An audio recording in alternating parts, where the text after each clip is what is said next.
નાસાની અંતરિક્ષ યાત્રી સુનિતા વિલિયમ્સે બુધવારે સવારે 3:27 વાગ્યે સ્પેસએક્સ ડ્રેગન ફ્રીડમ અંતરિક્ષના યાનમાંથી ફ્લોરિડાના દરિયાકાંઠે પૃથ્વી પર ઘર વાપસી કરી છે। ત્યારે કેપ્સ્યુલ પાણીમાં પડતાની સાથે જ આ કામગીરીમાં સામેલ અધિકારીઓએ રાહતનો શ્વાસ લીધો હતો। ત્યારે આ મામલે ગુજરાત વિધાનસભાના અધ્યક્ષ શંકર ચૌધરીનું નિવેદન સામે આવ્યું છે।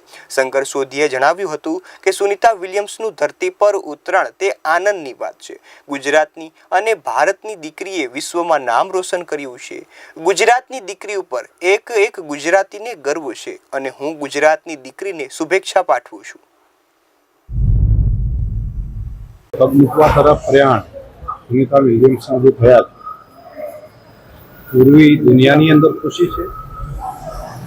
ભારતની ભૂમિની દીકરી, ગુજરાતની ધરતીનું સંતાન, ગુજરાતની બેટી આ સિદ્ધિ પ્રાપ્ત કરતી હોય તો એના ઉપર એક ગુજરાતીને સ્વાભાવિક રીતે ગૌરવ હોય। હું પણ હૃદયપૂર્વક ખૂબ હર્ષ સાથે ગુજરાતની બેટી માટે શુભકામનાઓ પાઠવું છું।